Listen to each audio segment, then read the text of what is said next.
fucking warm in here. All right, we are live. Hooray! Oh, I should probably open up show notes. Eh, non-crucial. I only have 2 games on my which I'm playing this week. Yeah, me too, which is, like I said, sad. Hello to everyone in chat. Everyone's been chatting for a while here. Hey, hey, hey. Hanging out. I'll hang out. Since everyone's in chat, I want to apologize for the the recap stream. I didn't realize that OBS saves your audio settings globally when it comes to volume and per user profile, everything else. So I didn't realize I had my mic turned completely down. Ah. The whole time. Yeah. So, man, I don't know how you do this every week, Boston, and sometimes twice in a week, because it's just madness trying to orchestrate that. It really is. You know, honestly, the only thing that saves my sanity is spending the time to fix this stuff really early, and then getting down a really stable production pipeline, and just until it breaks, just sticking with it. Like, I added something new in the pipeline probably a couple weeks ago to make the show sound better, which hopefully they have. Everyone, fingers crossed. Nice. And even that is sort of like, ugh, now I have to do this extra thing. Oh my god. So tired. Oh, man. Let's see. Oh, bitches, what are you? Oh, fuck. It's just grainy camera footage of knobs swearing at things. That could be a whole E1M1 show by itself, I think. God, I hate Skype so much. It really does suck. Oh my god. Oh, so fun fact. Apparently I've been paying for a phone line for like half a year. Oh. And not using it. Congratulations. So I got me one of these. What is that? A real phone. Oh. Yeah. Madness. It's like, I didn't recognize what a fucking phone looked like from the top anymore. Holy shit. It's bad. What is it? Oh, God. Knobs is at PS1 resolution over here. It's Dropbox, man.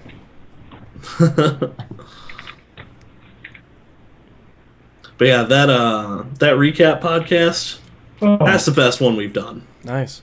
Without question. Granted, we've only done 3. I wonder if I can mod Skype to just have, when the quality gets too low, just have one of those Evangelion audio-only obelisks pop up. Nice. It'd be good. Yeah. Man. Well, you know, it'd be really funny if one episode when we live stream, it's just our portraits with the border flashing every time we talk. Have you seen my portrait? I don't on think here? so. It's pretty wonderful. Oh, it happened. that's why it would be awesome. It's just me kind of going. So you giving the Barracuda? Not even the Barracuda, just kind of like the face of like, oh, yeah, something went wrong. I'm really annoyed. Good stuff. Knobs' frame actually froze in this low quality Barracuda.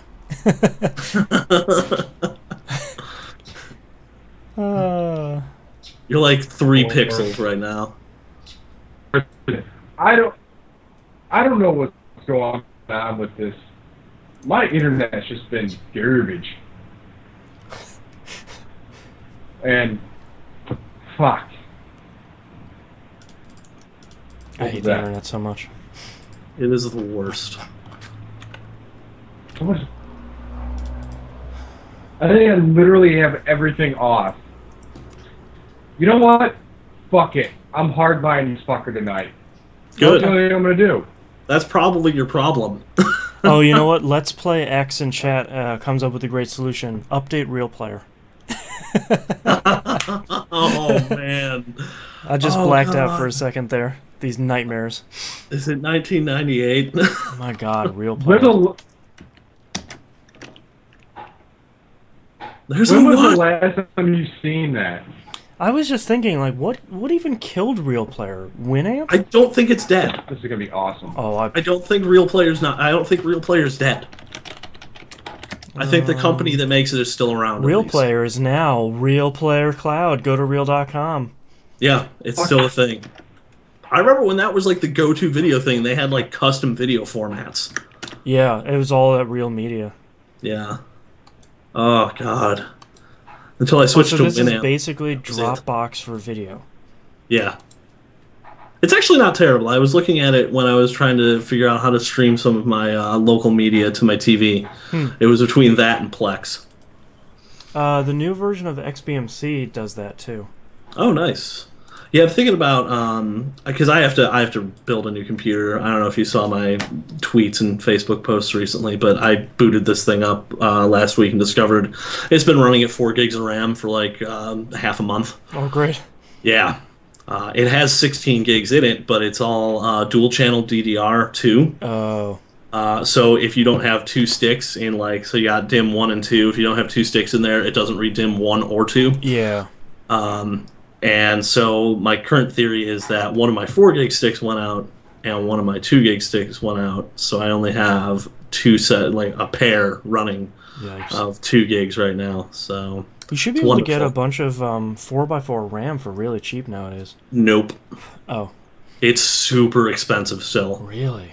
Yeah, DDR2 is like super pricey. And there's one seller on Amazon that sells it for like $20. But there's like a couple of reviews that are like, yeah, I got DDR1. So I don't know if I want to risk that. It's a pretty big difference. Yeah, like that's a it won't work difference. Yeah. Jeez. Yep. All right. I don't understand. Why does Google... Hold on. I think I might have something going on here. Okay. Okay. Whoops. Might have something going on here. Drop. Oh my god. If anyone ever wonders what happens on the show before we actually go live, this it's usually this. Yeah. It's usually like, oh, I don't... Wait, no, my video's not working. Well, the other Jay-Z got to experience a little bit of that on the recap podcast as I was trying to get everything orchestrated. Open Broadcast has this weird thing where if you don't set it... Like, if you have 2 windows with the same name, it'll sometimes pick the wrong one. Oh, yeah. Like, when you pop out Twitch chat, it still says the same thing as, like, the Twitch window. Yeah. So it'll try to, like, live stream your live stream, which just creates madness. Yeah. Well, Knobs, you look way better now. I can't believe that just happened. What happened? So, like, I open up my taskbar. Or not my taskbar, but the... Process Manager? Exactly, thank you. Yeah. I didn't even know that was the name for it. Task Manager, Process Manager. Yeah, Task Manager. What the fuck? Why does this keep happening? Alright, What's coming so up? Google Chrome keeps opening up out of nowhere. Oh, yeah, fun. it runs in the background. If you don't close it all the way, you have to go to the quick launch bar and find the little icon, right-click, and kill it. It's what I'm trying to do. Right now it's searching for German surfers surf Google Chrome. What the fuck? Are you interested in What? German surfers? Well, I mean, who isn't? Have you seen the Rammstein Mainland video? No. What? It's a great video. It is a Baywatch parody perpetrated by Rammstein. Amazing. Yeah. Not safe for work at the end, by the way, if anyone's going to Google that right now. It's like Well, it's a 3 Rammstein seconds. video, That so does sound I think that's safe to assume. Yep. You sneezed So so it's gonna hard have the a video went lot out. of silver flames and barbed wire in it. Yep. This is the worst. Alright, so where am I going for this? I mean, I can't kill this. In the process tree, I can kill it? Yeah, you should be able to just find Chrome, and there should be like a bajillion executables running, and you should be able to find... It's usually the one with the most memory, and if you kill that, you should be good. Because unfortunately, Chrome does this really fun thing where it offloads every single process. I don't have Chrome. I don't have Chrome.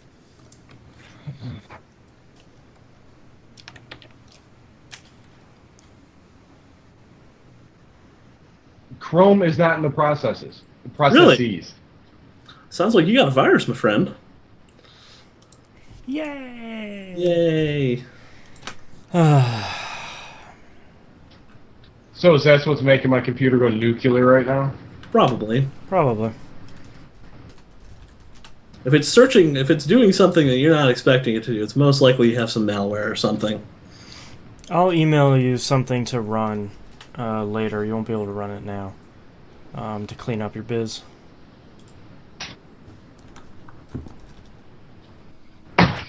Balls. I haven't even downloaded anything on this computer either. That's even the more frustrating part. It's probably literally the only thing you use that computer for anymore. Oh. Is this? Yep. This is it. Boy, that delay is real nasty.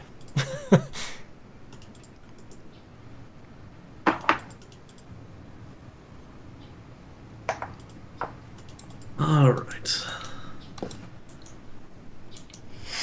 Do you have everything else closed, like that dumb Raptor and all the other dumb stuff? There is nothing else going other than Audacity and Skype. Wow. Okay. Well, we'll just try it with this. Mm-hmm. See how it goes. All right, you gents ready? As ready as we'll be? Yeah. Pop out show notes. Oh, I need Bluetooth. Oh, need MD Vision. Java wants to update. Fuck Java. Go to hell, Java. Cancel. I just don't want to see it anymore. It's one of my favorite Profound Programmer posters. I want to get a bunch of those and just hang them in my office. Yeah. Nice Java applet, fuck ass. There's one where it's just a car on fire and it just says servers down. That whole site is fantastic. Oh, all right. You gents ready? Yes.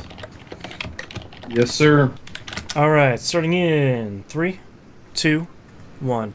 Welcome back to another episode of That Video Game Podcast. I'm your host, Boston. Going around the room, we have Knobs.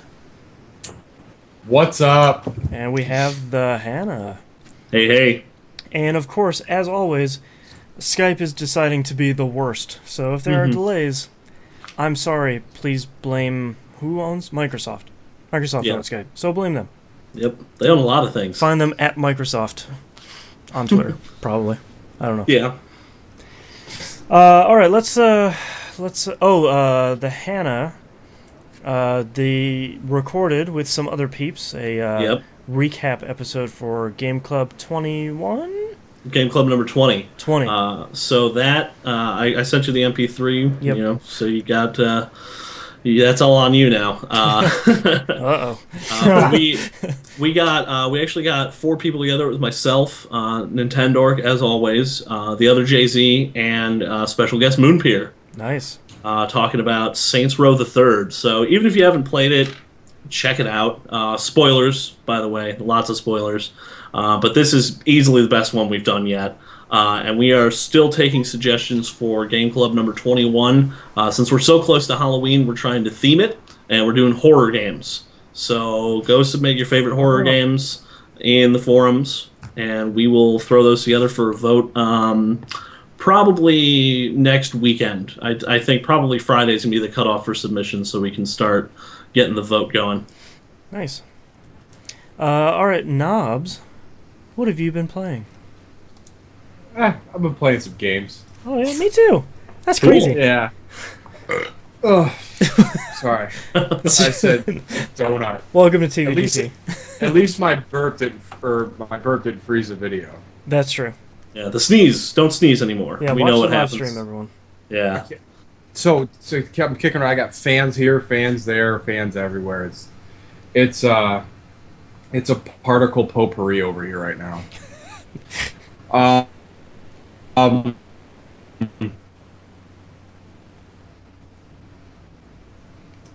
But Monday Night Game Night, it's a lot of fun. Everyone, if you get a chance to catch us and hop in, please do, because you will not be disappointed. Pretty much every week has just been us ending up in hysterics by the end of the night. I can't tell if that was a laugh or not. It was. Yes. Am I delayed? Yes, Yes. very much so. Arrested. If Awesome. Alrighty. But anyway, so I streamed a little bit more of Power Star Golf. Like I said, just join some Battlefield. It's fun. Streamed some more Power Star Golf, and I think I had like 8 or 9 people watch me just absolutely get rolled again. Nice. By trying to catch someone's high scores. You know who you are. Because I'm sure you're going to enjoy that XP boost. I think I tried it like 9 times and failed every one. Oh. So that gives them an XP boost every time you try and fail? Anytime someone tries to attack your score and you don't make it, it gives them, I think, like 500 XP. Wow. Ooh. So you're just donating at this point. Exactly. Yeah. I'm doing my part. A friend of the community. You know what? Screw it. I didn't fail. I was just trying to help you, bro. Yeah. I'm paying it forward. I threw it. I threw it back. Yeah. I kicked the ball for you. Anyway. But yeah, I mean, it's still a fantastic game. But the game I played most this week was Destiny, and I don't know how I feel about this game. Yeah? I have played a poop ton of this game this Did I last lose week. you guys? Oh, Sorry. yeah. No, sorry. I just after I dropped that, it was like dead silence. I'm like, okay. Wait, come on. It's just like trying to catch a boomerang. It just never works. But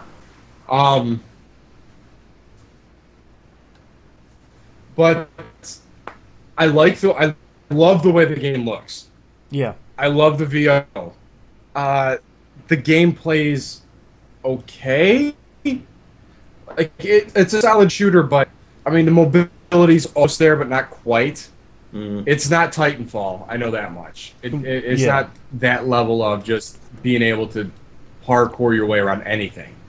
The loot and its systems might be the most convoluted, confusing things I've ever dealt with. A little bit, yeah. And it explains nothing. I've played this game for probably a good 15, 20 hours. Why am I doing any of this? I don't know. Oh, you mean like story-wise? World-wise. I don't know what I'm doing in this world. Yeah. Other than those guys are shooting at me, I guess I got to shoot them back.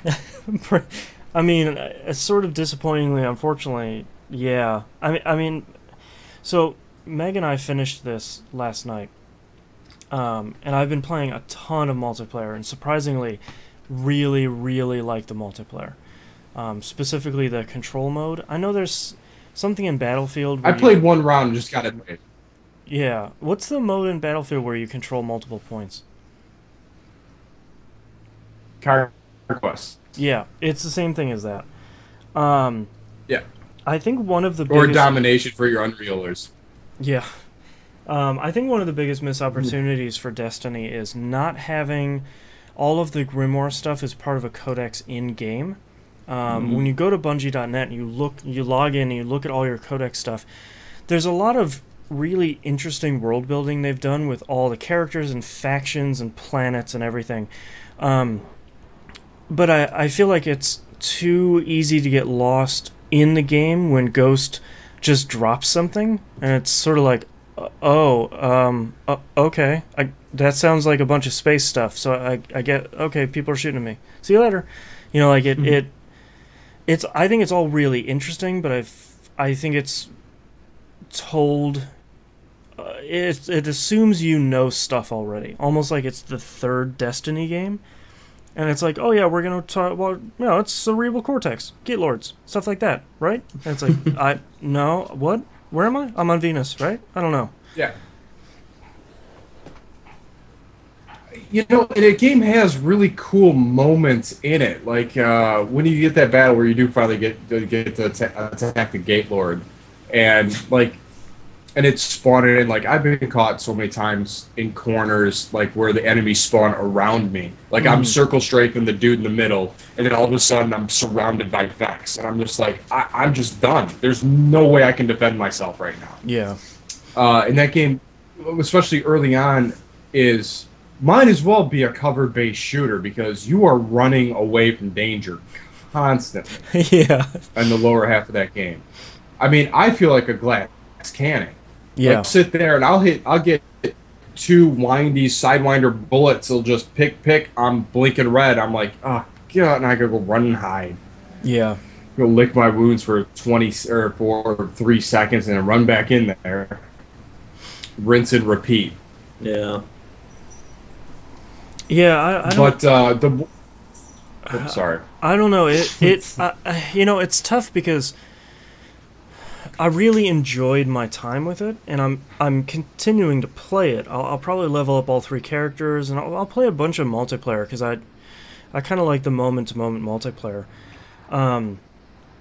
But I'm curious to see where Destiny goes. I mean, when you look at the first raid that opened, which I'm nowhere close to being able to play. Yeah.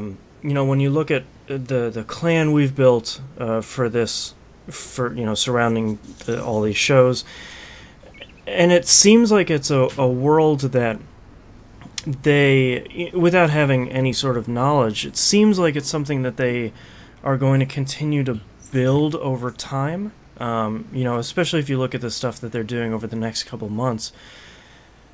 I don't know what it's missing that I could have recommended it to everybody. You know, I think there's something missing that could have tied the entire thing together all in one package, and I don't really know what that is. Mm-hmm. So. Yeah, that seems to be the main thread I keep hearing about. And that's the hardest thing that I'm trying to... Delay. Delay! Go ahead, Nobs.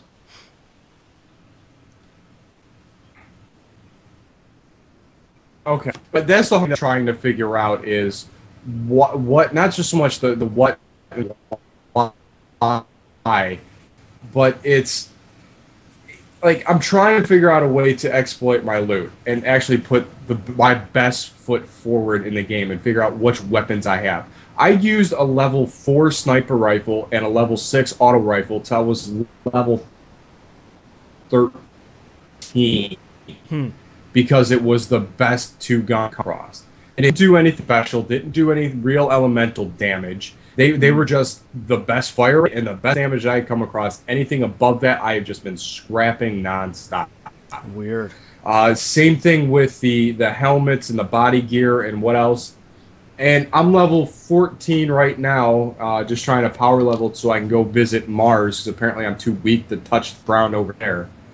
So I'm like, and I've only come across 2 blues. I only have 2 blue items at this whole point, and I don't even know the loot hierarchy. And you know what it feels like to me? It feels like 2 Humans loot system where you get so much stuff, none of it matters, and that's where I'm kind of frustrated.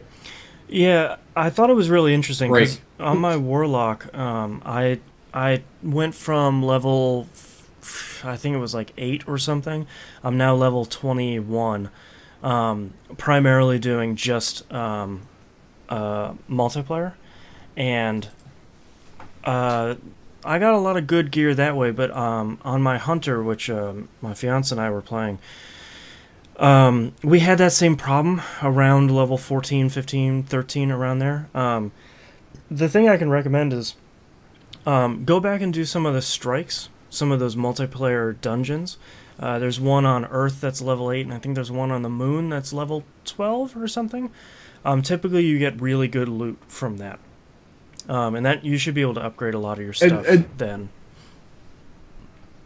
And that's why, I mean, I went back to do that stuff to try and just collect bounties to boost my level rank, because you're getting like 5k XP off of those things. Yeah.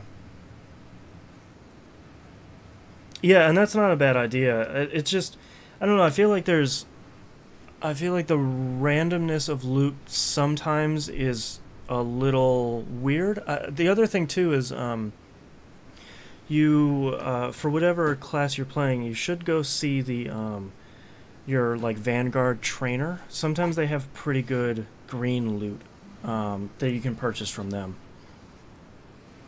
Right, but I haven't been collecting enough coin to really even buy the loot that I need. Like, I bought a level 16 assault rifle, which is clearly better than everything I've been using, but I gotta level up to level 16 to use it. And I just, nothing I feel is doing enough damage. Yeah. Yeah, that's the weird thing about Destiny, is it's still very much a loot game that feels like playing Diablo 3, it feels like that loot progression has been tuned fairly well. And in Destiny, it seems like you have the chance to go a little bit too long without getting something, not necessarily cool, but something kind of useful.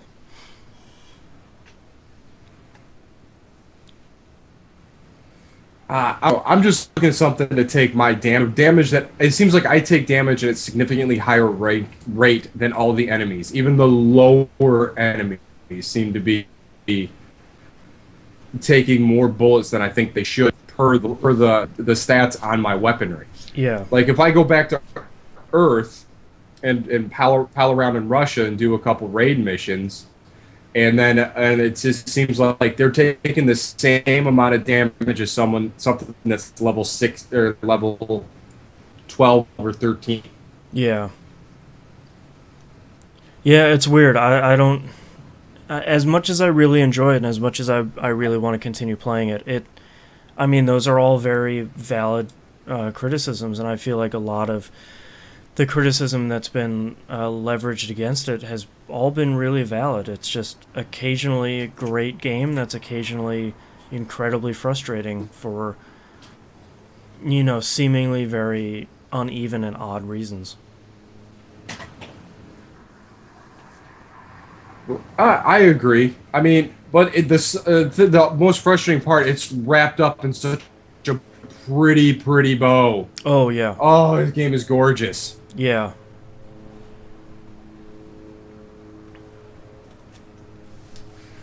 Well, that's why I've been playing things. All right, Hannah, let's move over to you. Well, despite the fact that I've been gone for an extra week here, I've only played a couple of games, but the one game I've been playing the most of is Persona 4 Golden on Vita. I've had this for a while, and I just recently started it because I was sort of like I don't know what to play. I don't know what I want to play. I have all these games. It was like choice paralysis. I'm like, okay, what's going to catch me? What's going to get me here? I need to play something a little different. I've been sort of big on Western developed games for like the last few years, and not really. I haven't played a Japanese game in, I can't even tell you how long. I think it was probably Shadows of the Damned was the last game, like that was Japanese developed that I sat down. Yeah, so it's been a couple of years. Yeah, so I loaded up Persona 4, and is this the first time you're playing it, by the way? Yes. Okay. So I'm playing it on the easiest of easy difficulties, because I just sort of wanted to get the story out of the way. Plus, I know it has New Game Plus, so Is this the first Persona game you're playing? Yes. Yeah, I would not play it on normal if it's the first one you've... Normal, the difficulty spikes are really weird, so you made a good choice by picking it on an easier difficulty. Yeah. Because it makes the game a little bit more even. And you can just get the story, which, the gameplay is incredibly strong, but the story is fantastic. Yeah. So I really dig the gameplay. I like the layout of how they have all the enemies when you go into a battle. Yeah. The biggest issue I had was how long it took me to go from the story setup to actually like fighting. Persona 4 is infamous for the incredible length of time that it takes you to move from just hitting X to advance story, and then actually, hey, I'm walking around Inaba, yay! Yeah. So that was interesting, and because it's an RPG, my initial instinct with everything is, all right, I gotta explore this whole area, I gotta see what's here, but you don't need to do any of that for like the first 2 hours of this game. Yeah, not quite yet. So until it basically hands you everything, like, okay, now you can join clubs, and now you can go try and get a part-time job, and you can do all of this. Start making those S-links. Yeah, which is crazy fun. I have been making heavy use of the PlayStation Network features. Oh, right, I forgot about those. So this has probably the coolest little PSN feature I've seen. There's a little icon every day that passes, and every section of the day that passes, you can tap the little icon up in the upper left corner, and it's called the Voice, or I don't even know what something like that.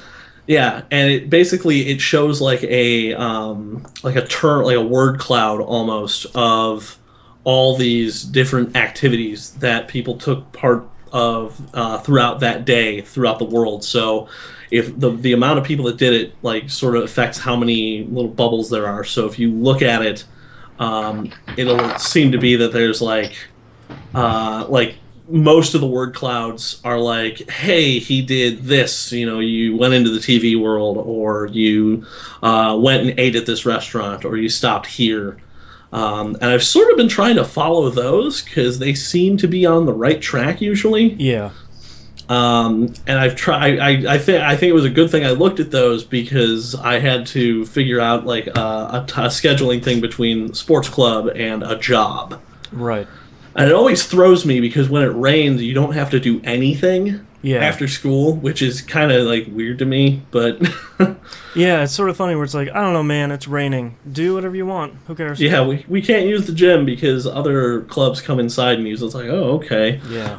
Until parents don't drop their kids off at daycare when it rains. Yeah. So it's an interesting game. To say the very least. I really, really like the social link system. It's a little confusing at times because it's like, oh, you can't, create a new social link or level up a social link at night, which sort of is like, oh, that's sort of my main time to do stuff. Yeah. And go out and see people. But I'm trying to think. What are the other things that happen? So I've gotten to the point where you rescue, what's her name? Yeah, from the TV. So I've gotten past sort of the, I think, introductory period of the game. Did you get past that entire first castle, fought all the boss battles and everything? Yeah. Cool. That's kind of, if you've made it past that, honestly, that's some of the hardest stuff in the game, is just getting over that first hump of just finishing that dungeon. Yeah, and I've been there for probably about the past 4 or 5 days because I've just sort of been... I know there's a cutscene coming up because it says, oh, go upstairs and watch the Midnight Channel. Yeah. And I'm like, oh, okay, so I'm going to need to... And I just haven't had time to sit down where I can throw headphones on and watch the cutscene that I know is going to happen. Yeah. That's one of my minor gripes with the game, is there are no subtitles on the cutscenes, and I can't find where to turn that on. Yeah, honestly, I thought that was a big problem for the PS2 version, and I thought they would add it for the Vita, and they didn't. And Which is crazy. I thought that was really weird, especially because the cutscenes are so much quieter than the actual game, too. Well, it's not even that they're quieter, it's just that, I'm sitting here playing this game, and my wife's watching TV, or, doing something. It's I'm not... Yeah, and I'm not going to sit there and be like, oh, I'm just going to throw my headphones on and ignore you for 3 hours here, So it's... But the music for the game is stellar. Yeah, so it would phenomenal. Be understandable. Yeah. It is really, really good music. I actually like the characters. I sort of fell into this phase where every anime, Japanese, anything, every character I saw was just that's really annoying. Why did I like anime? Yeah. And this is sort of coming back to me and oh yeah, remember, they actually have pretty good stories. Yeah, because occasionally they make real people. Yeah, every once in a while. I really like Yosuke and Chie. They're awesome. Chie is the best. Yeah. Yukiko. Really? I found Chie annoying. Oh, no, I thought, hi. No, I thought Chie was the best, especially since she can, samurai kick tanks. Yeah, that's pretty awesome. Yeah. And I Teddy's pretty great too because he's just oblivious to everything. Yeah, I wish. And just always smiling. I really wish that the introduction of Teddy was a little bit different. Yeah. I have very specific complaints about weird things in Persona 4. But yeah, Teddy's pretty great, even with the newer voice they gave him. Oh, they changed his voice? Him and Chie. The two voice actors weren't available for some reason. Oh, weird. Not as crazy about basically the read that Chie's new voice actor gave her, but it's still the same character. So yeah. I think the previous Chie was maybe a little bit more tomboy. Okay, which makes a little more sense. Yeah. Yeah, that seems... I did not know that. Man, That's I am a shame. super glad you are enjoying Persona 4, and you're playing the best version. So yeah, I'm super glad I picked it up. I think I bought it for like full price a while back, and I was like, I'm gonna play this, and just I think 4 or 5 other games came out like a week later, and I was like, why did I buy that? I don't have time to play this. It was on sale like 3 weeks later. It was like, oh, come on. Yeah. But, still worth the money, still a solid purchase. Oh, yeah. And really enjoyable, and just, if you're not sure about it, like, give it a chance. Yeah. It is definitely worth it. I mean, Atlas has sales so often, usually like once a month, where that game is sometimes like $10 downloadable. Yeah. So, I mean, you're into it for almost nothing. Yeah. And it's just, and you can probably find it used online too at this point. Because everybody bought that game, and I'm sure a lot of people bought that game when they got a Vita and were like, oh, I want AAA games. Well, you should get Persona. It's like, that's not what I was talking about.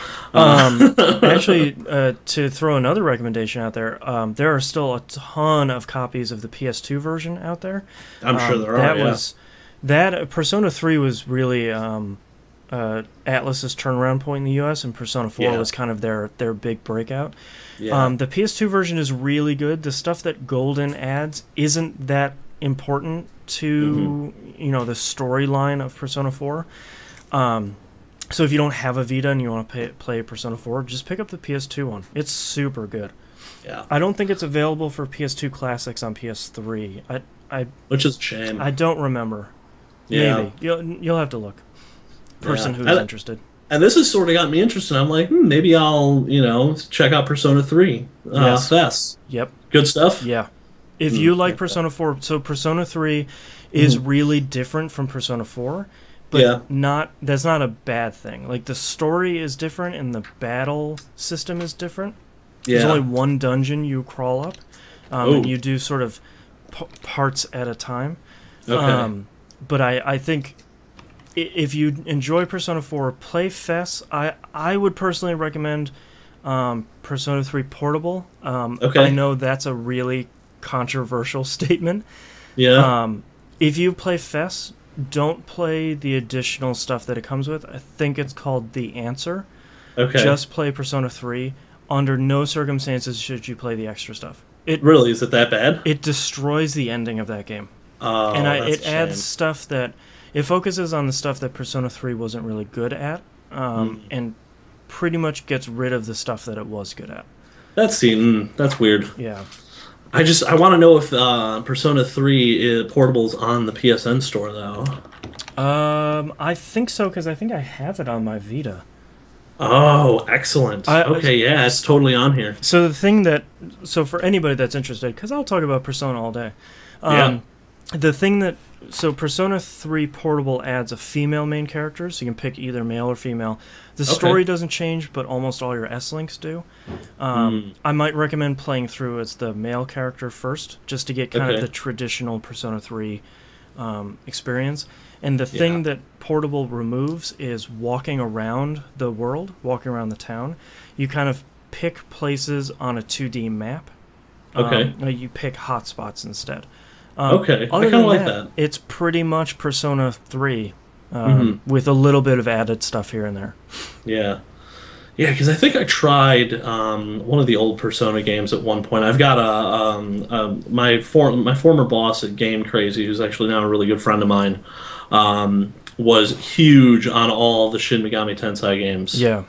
He was the guy that was like, you gotta buy Nocturne, you gotta get Digital Devil Saga, you gotta get all these games. Yeah. Like, loves these games.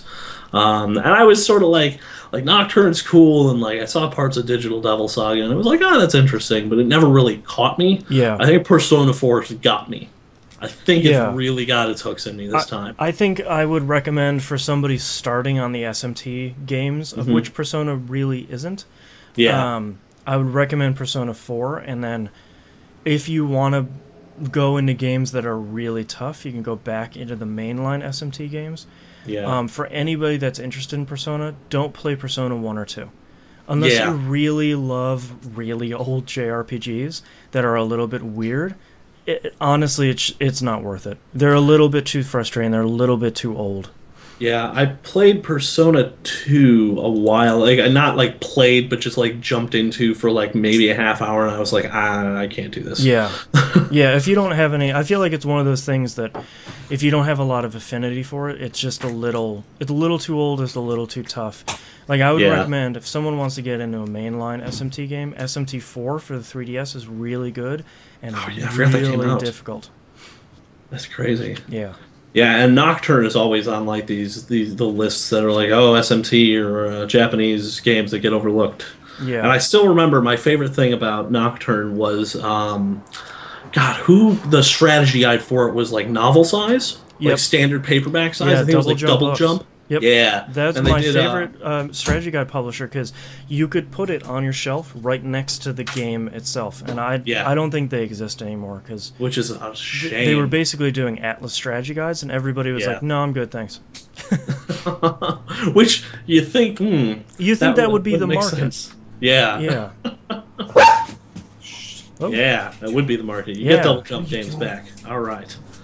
But the only other game I've been playing recently, and this is completely inspired by the wonderful, wonderful Metal Gear Scanlan Giant Bomb premium videos. If you are a Metal Gear fan and you are not watching this, you need to watch this. Yeah. Because it is just so wonderful to watch someone struggle with just Metal Gear's crazy crap for the first time in 2014. But you know what's really interesting, though, is I feel like so many people have heard so much about the storyline of Metal Gear, and they're like, oh, yeah, it's going to be crazy. There's all these dumb guys. Yeah. You know, brother, you know, like all this dumb stuff.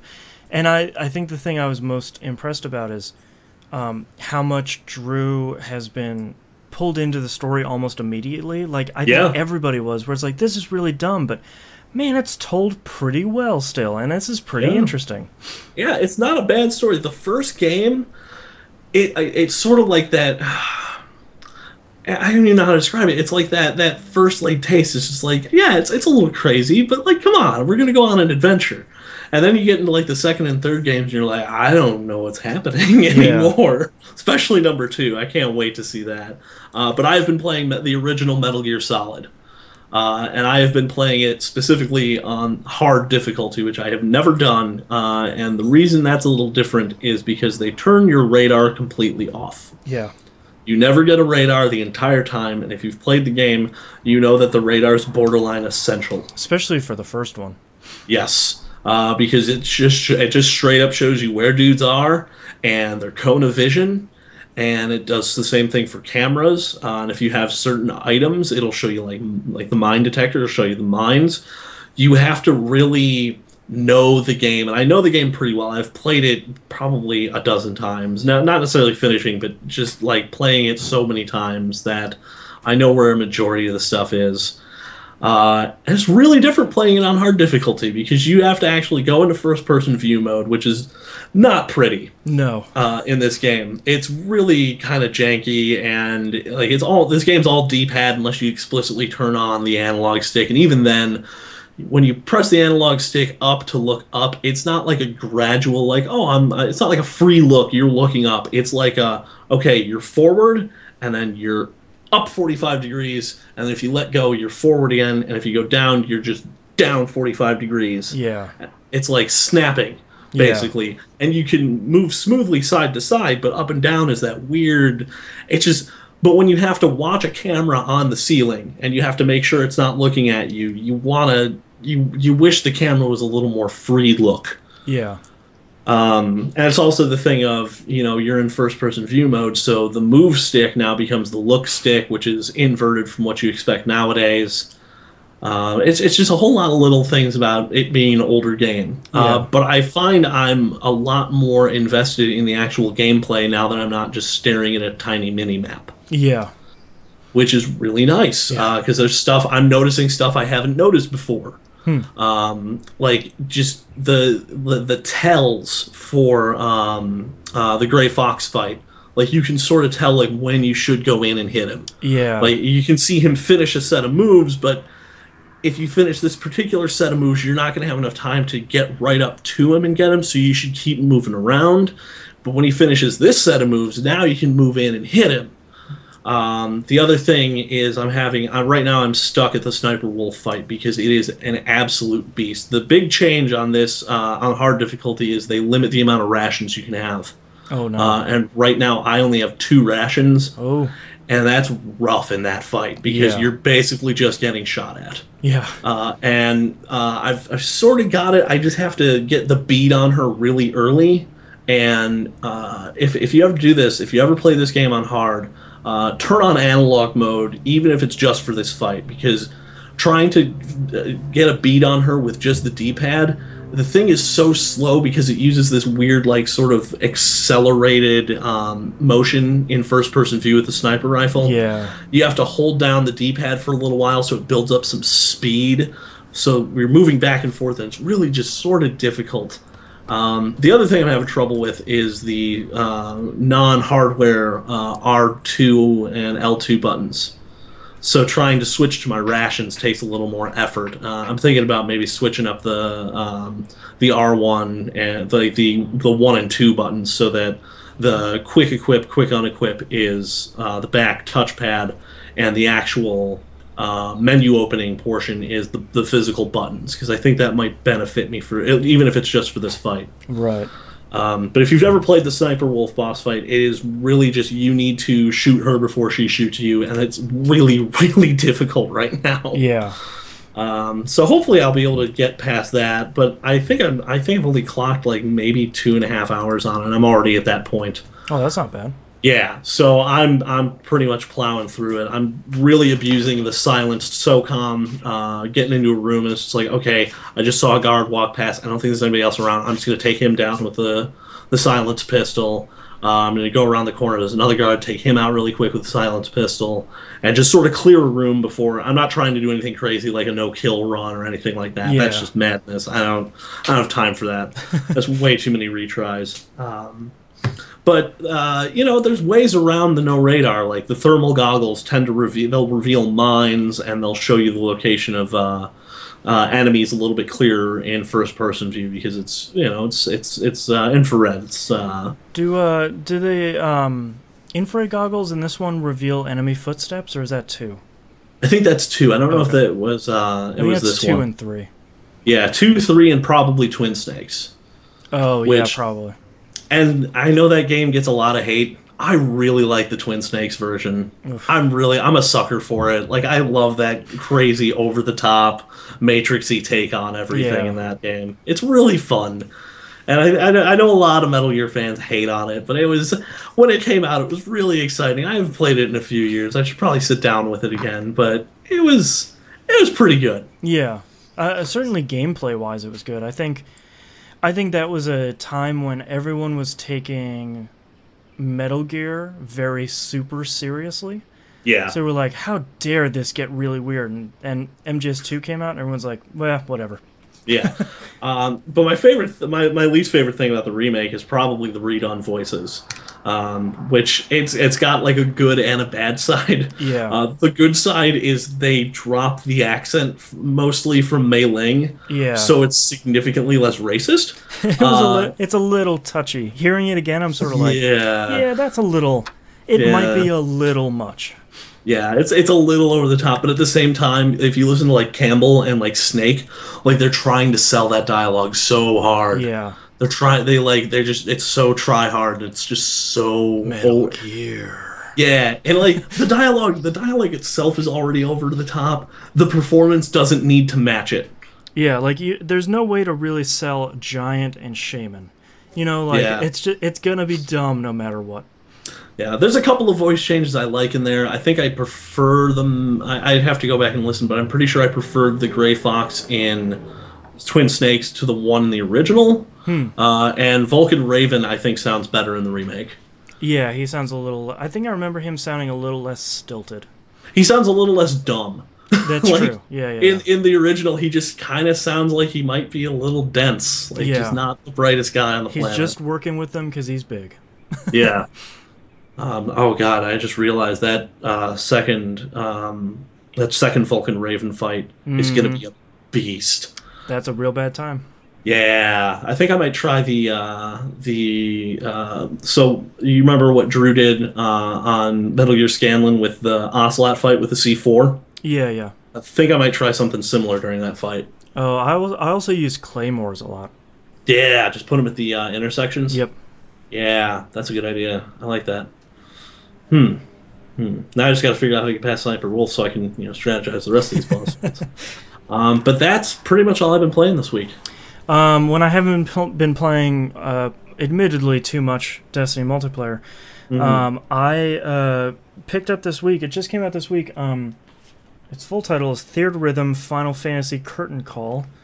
Just calling it Theatrhythm 2, yeah, I guess. That's probably a good idea. So first off, the big change they made is the first game had about 50 songs. This one has 221. Just built in onto the cartridge. And they already have like 10 songs released for DLC. Wow. Only $1 a pop. Not bad. There's 60 characters built into it. And it's going to sound weird because the game looks exactly the same it did before. But they made a lot of really interesting gameplay changes. And I think, first and foremost, the first game was use the stylus, you tap on the bottom screen, you drag, you swipe, for all the musical stuff. This game you can also use, there's 3 additional control schemes. So they have one where it's the buttons, the face buttons and the circle stick.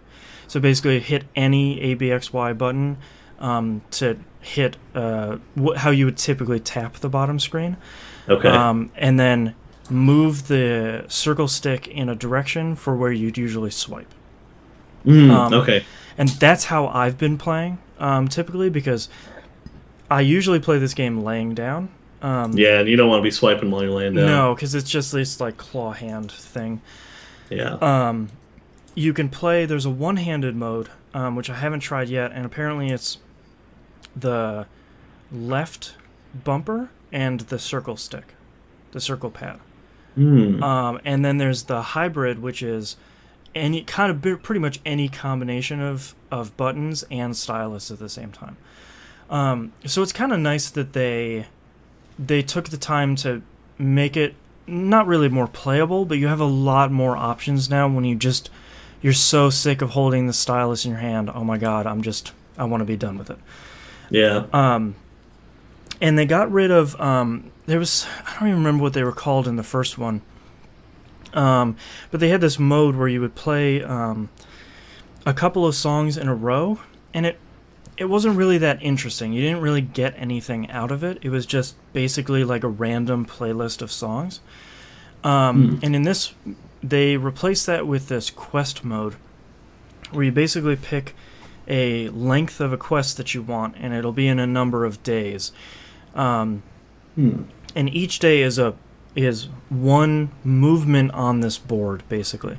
It has branching paths, and each path has a number of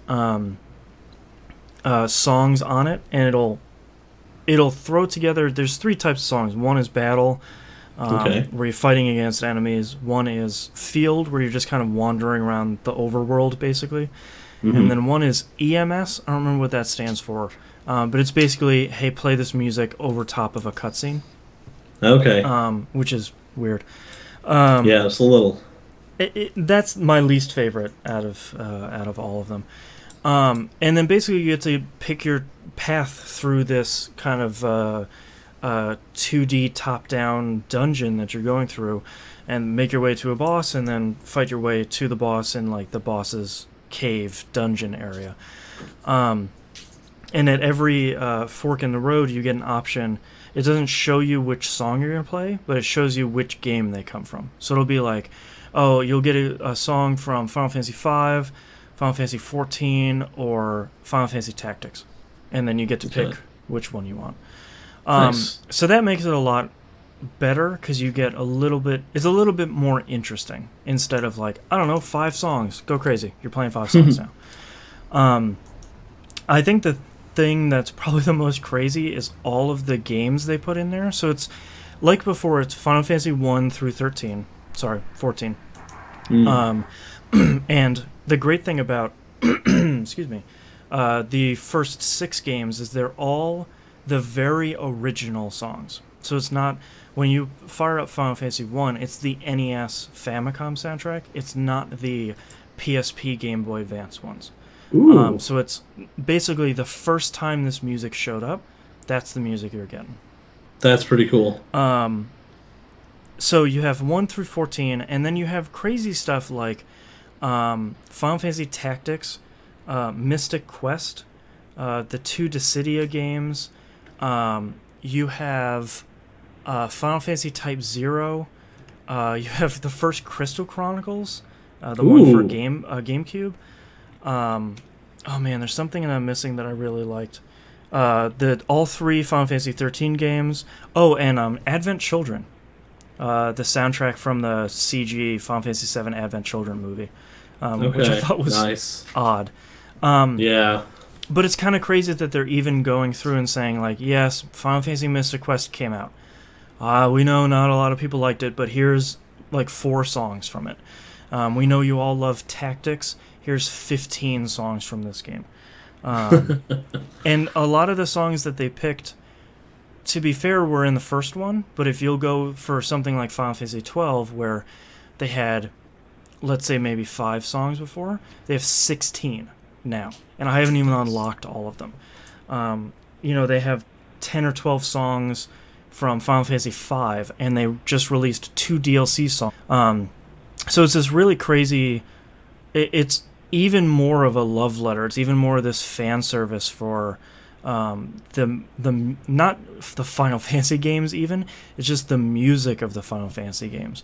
Yeah. Which is really... There's a lot of winks and nods to Final Fantasy stuff where, if you're playing music from Final Fantasy 13, it'll have, if you're in a battle mode, it'll have the background from 13, and you're fighting enemies from 13. In these kind of marionette, cartoony sort of versions of them. And honestly, there's a lot of other modes in that game, like for raising your party, collecting cards. There's trophies in it and stuff like that.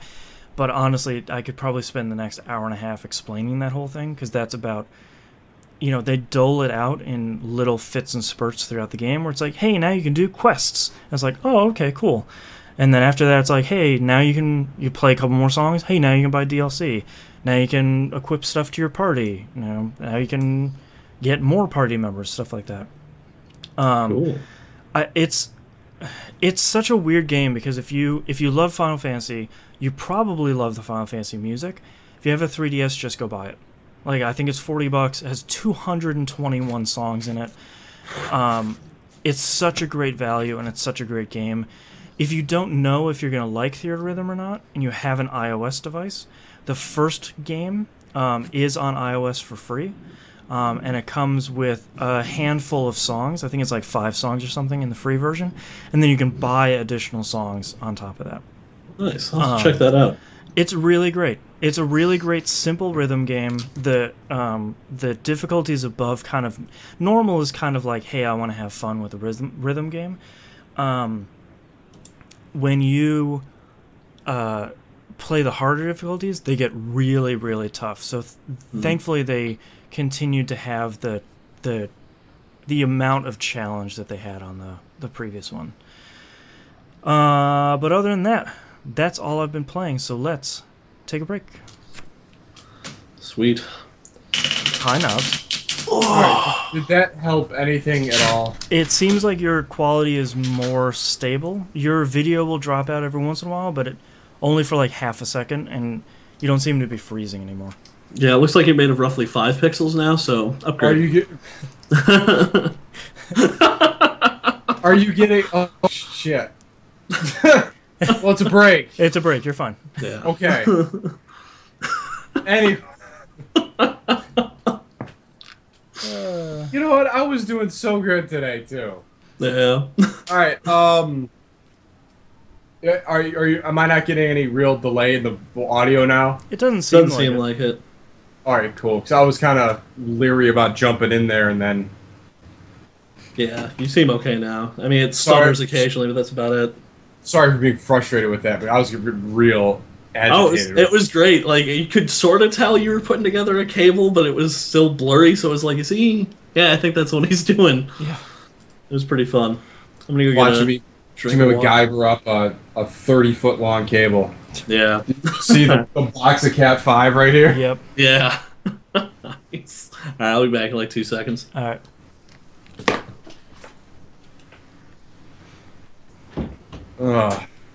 Actually, you know what? I want to double check and make sure that that's live, and I didn't just do. It's not just lucky. Okay. Come on, headphones.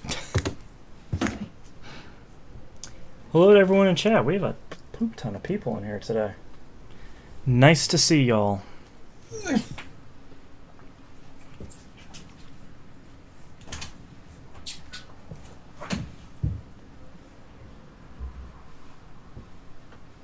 Something going on downstairs. No idea what.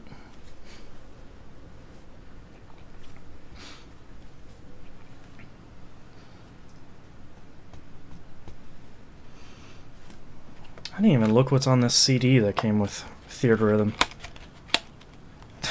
The tagline on the back of this game, by the way, is "Tap into a timeless legacy of music."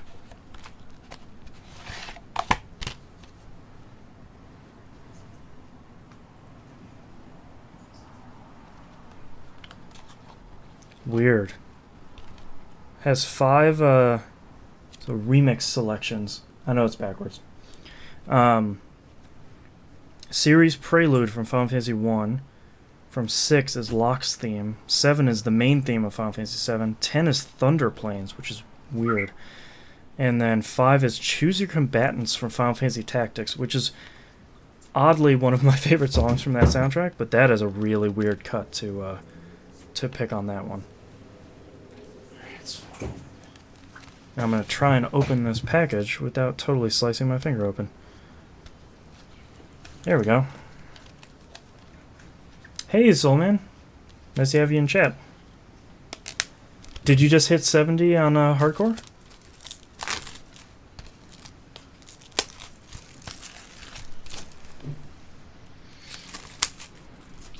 Leave it to Soul Man to change his name to make it confusing. That's a cool looking CD, though. Shiny. Oh, yeah. Alright, we're back. Such a weird collection of music. Hey, welcome back. Alright. Nice to see Square Enix is picking up what Atlas is throwing down for, hey, if you pre-order or buy the first print run of a game, it comes with a soundtrack. Every game should come with a soundtrack if it's got even halfway decent music. Yeah.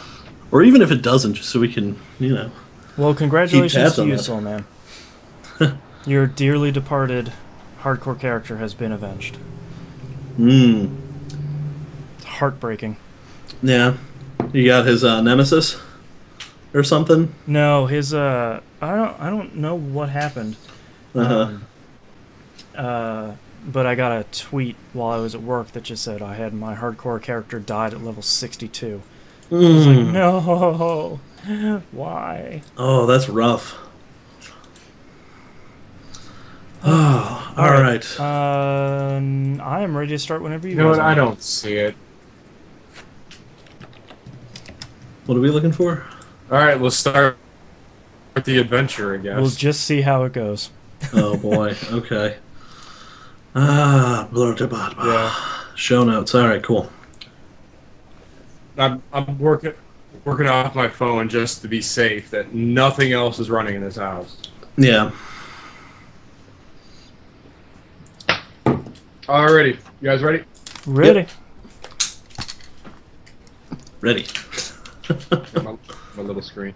There it goes. Freezing. All right, ready in 3, 2.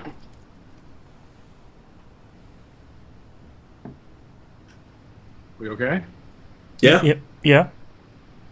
Oh, come on! Was that the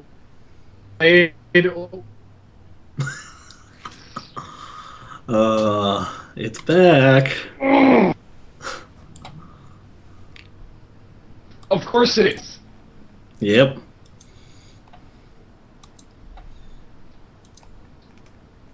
All right, well, I'm going to rattle it off and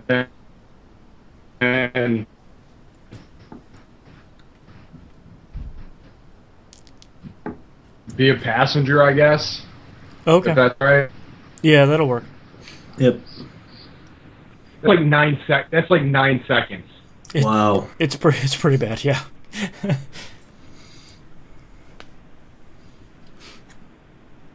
All right.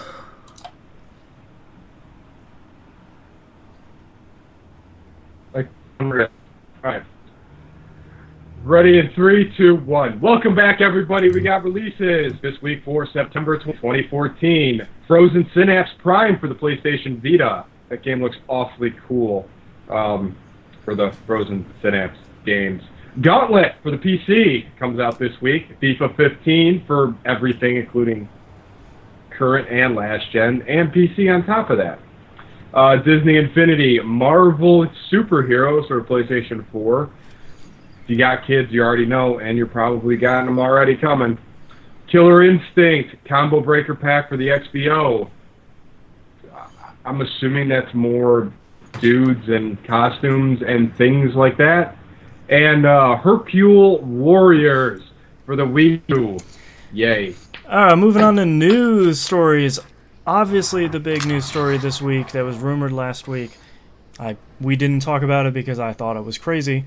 Microsoft buys Minecraft creator Mojang for $2.5 billion. Thankfully they're saying that they're not planning on stopping development or support on the non-Microsoft versions, because everyone's question was like, but the Vita version is like, yeah, no, it's fine. It's okay.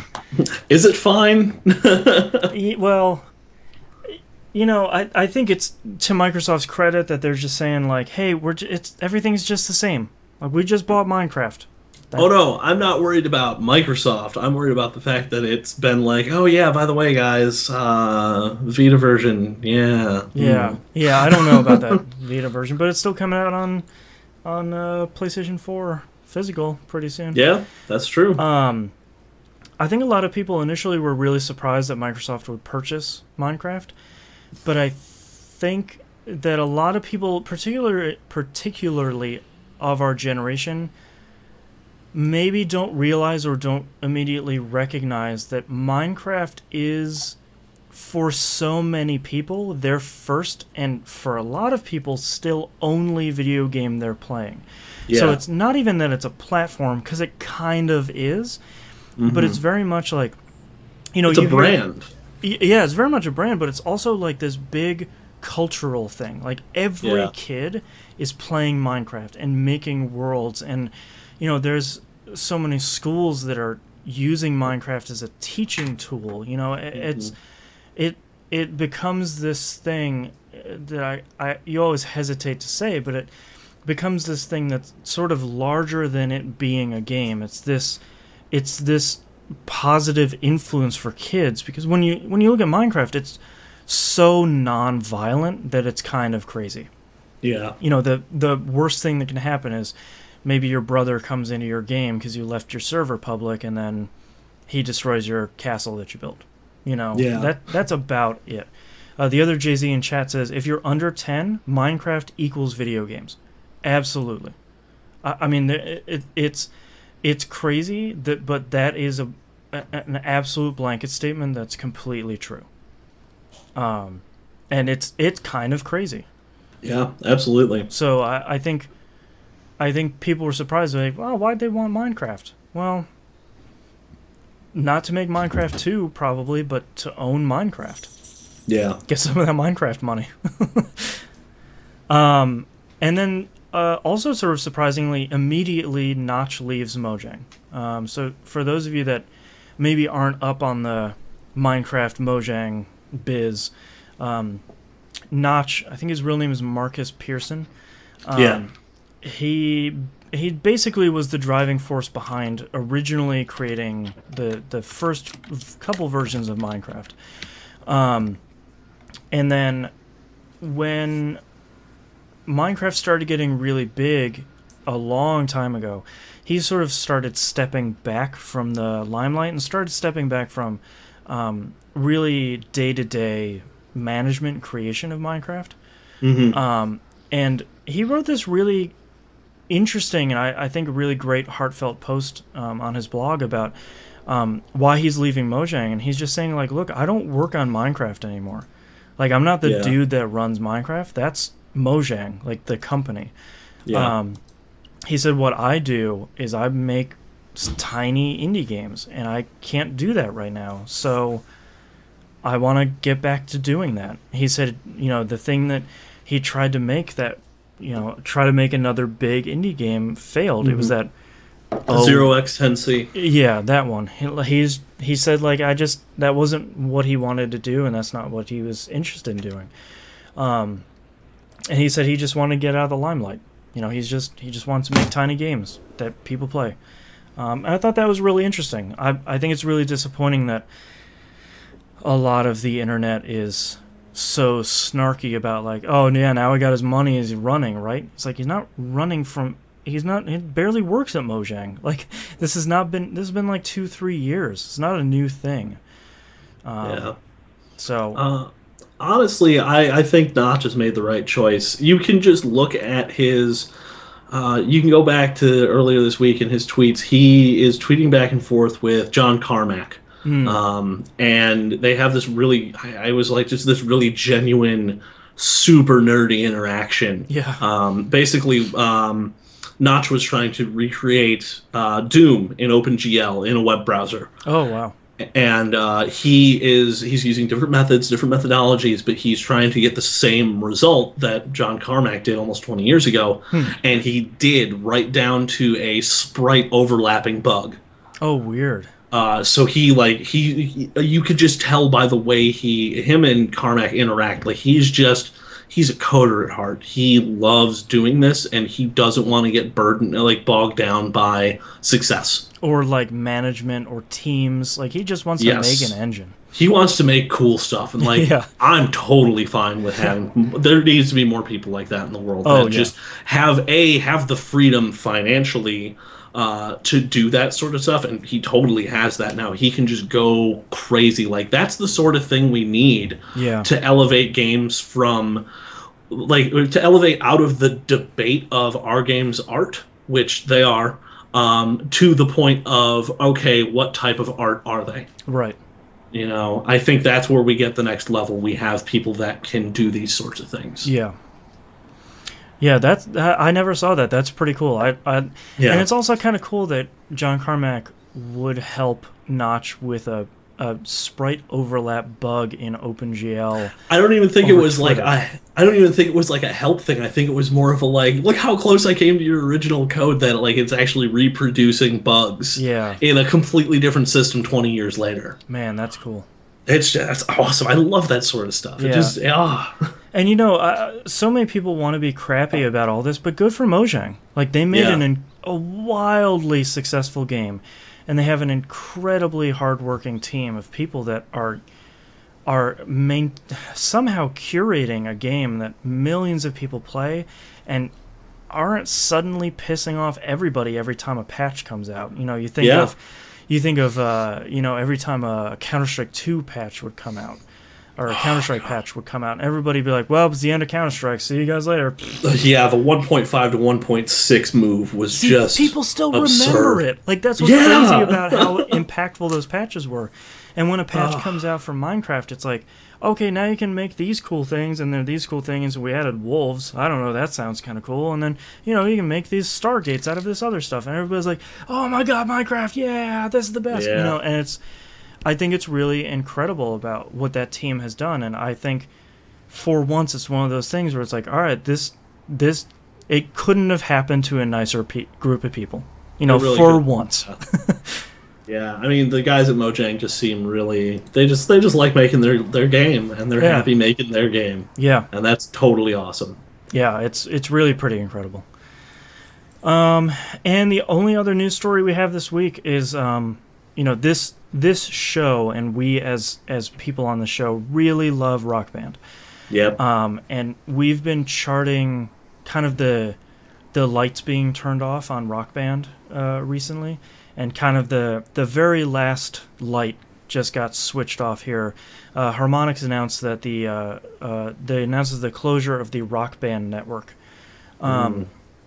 Basically, it sounds like what happened is they had some server problems on their side. Some things they're saying are out of their control, and people being tied up in development on other titles. Yeah. Sounds like something happened to Rock Band Network. Because if you look at their FAQ on their website, people are like, well, yeah, but can we get back in? Can we do all this stuff? And they're like, yeah, the people who wrote that aren't here anymore, and we don't want to spend the time to fix it, so we're not gonna.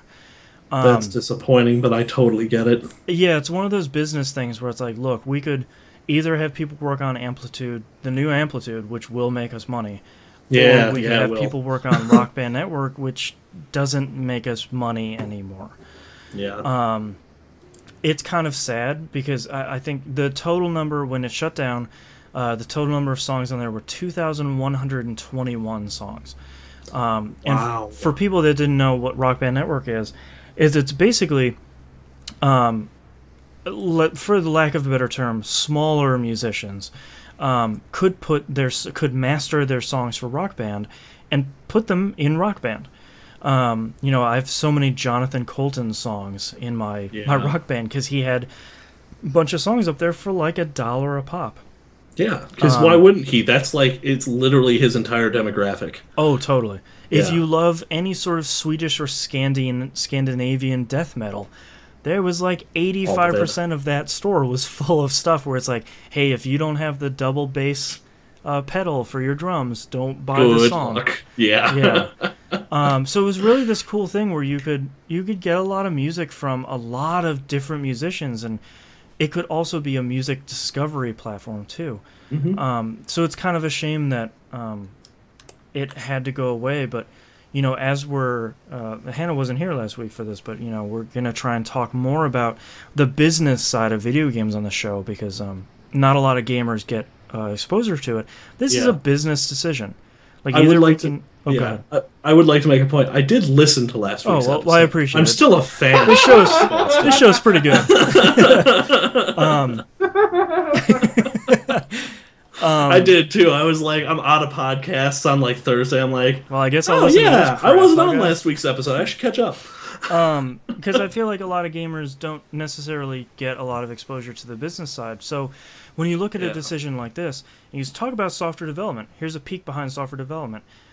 Is it worth spending 3 engineers' time to fix a thing that's not making money? No. There's not even another or there. That answer is almost always no. Even if you love Rock Band Network, there's just no way that you can justify the man hours and the cost to get something like that running. It sounds like you can still download those songs. Which is good. Yeah, but there just will not be any more songs going up on there. Yeah. So, good night, Sweet Prince Rock Band. From the FAQ, sounds like they're still talking about the future of Rock Band. Probably not something they're going to do anytime in the near future because music games don't sell. But maybe... This almost feels like the end of an era, like the final light switch being closed on that 5 or 6 year period where it was just music games out the wazoo. Yeah, the hottest every week. This show, when we started, we were covering the Rock Band DLC every week for that for those games because that game was huge. And it's kind of a shame that it's still intact and it's still a great game. But they're sunsetting it. Understandably. Go buy Disney Fantasia, please. But you know, it is very much the end of the toy band era, the plastic guitar era, and that's kind of sad because those games were fun for a long time, and are still fun. Yes, they were. But that's all the news stories we have, and we're actually going to cut it here because we have a lot of really great tweets and emails that people sent in, but Knobs is having all these continued Skype issues. Not because of Knobs, but because Skype is really the worst.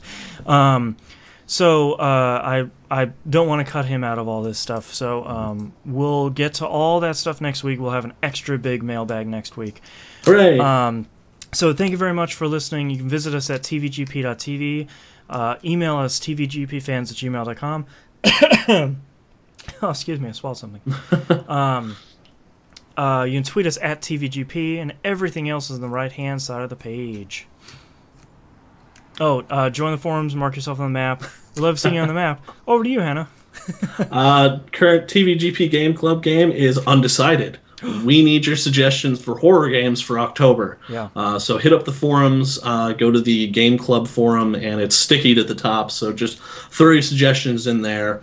We do have a decent amount of suggestions so far. Yeah. Let me read off a couple of these here really quick. So we've got Fear, Deadly Premonition, Dead Rising 2, Costume Quest, which I'm counting just because it's Halloween themed. Yeah. Fatal Frame 2. Nice. Silent Hill 2. The Darkness 2. I think Eternal Darkness was mentioned, but I'm sort of iffy on it because it's pretty much single platform. You can play it on the GameCube and the Wii. I think that's really hard to find, though. I think it's really rare. It's like $30 used. Wow. Yeah, so if you don't already have the hardware for it, we also have potentially Amnesia: The Dark Descent, because that'll run on pretty much anything at this point. Yeah. Outlast. Nice. And I think there was one or two. Jive495 put us Maniac Mansion. Nice. Well, you know. Yeah, not bad. I'm a little. Oh, go ahead. I think that's all we got so far. I'm a little disappointed nobody said Dead Space. I swear Dead Space was either on the list or didn't it get played for a TVGP Plays? Oh, maybe it did for a really early one. Well, Dead Space 2 then. Yeah. All right. But that's pretty much it, and we'll start voting on that sometime late next week or early the week after. All right, hit the forums for that, and don't forget you can watch this show live, twitch.tv/E1M1 Network. That's both for TVGP and PUP. And don't forget, find us on Reddit. We have a burgeoning Reddit community over there. And if you're playing Destiny on either platform, search for the clan E1M1 and come join. The Xbox side of it, of the clan, really needs people. I don't know if it's a weird bug on their website, but I keep approving people for that clan, and I keep saying, no members found. Sorry, I don't know. Weird. But that's all we got. So thank you very much, everyone, for listening, and we'll see you all next week. Laters. He lives! All right, titles. I don't have any this week. I got like 5 this week. It was nice. Knobs, we got to get these issues fixed, man. You're the title machine. Knobs just texted me to say, I feel like I have a gag order. All right, so the 5 I've got fans here, fans there, fans everywhere. Particle Potpourri, Friends of the Community, It's Not Titanfall, and Toy Band Era. And I've got a whole bunch from Moonpier and the other Jay-Z. So I'm going to start with Moonpiers. I've got Showtime, right? Trying to Catch a Boomerang, Worldwise, Rinse and Repeat, Blame Microsoft, The Randomness of Loot, Why Do I Like Anime, It Destroys the Ending, Wonderful to Watch Someone Struggle. And the other Jay-Z's got... Everything smelled like hot dogs. Titles. Find them at Microsoft, Friends of the Community, Choppy Knobs, Why Am I Doing Any of This, A Bunch of Space Stuff, Surrounded by Vox, The Clan We've Built, Too Weak to Touch Mars, Uneven and Odd Reasons, When the Internet Ate Knobs, now you can try to get a part-time job, Into the TV World, Why Did I Like Anime, Samurai Kicking Tanks Since 2008, It's Gonna Be Crazy, There's All These Dumb Guys, Abusing the Silence SOCOM, Sucker for the Twin Snakes, We Know You All Love Tactics, More Dudes in Costumes, One of Those Business Things, Good Night Sweet Prince Rock Band. Still, my leader is Particle Potpourri. Particle Potpourri's got the alliteration going for it. I am always a fan of the alliteration. And I'm also a big fan of fans here, fans there, fans everywhere, but it's a little too long. Yeah, that would probably break the website. Yeah. I'm going to vote for Particle Potpourri. It's just so weird. Alright, starting in 3, 2, 1. This is That Video Game Podcast, episode 361 for September 22nd, 2014. Particle Potpourri. Wah. Dusty in here. Alright, thank you very much, everyone, for watching live. We'll see you all next week. Later. Yeah, bye if you can hear me.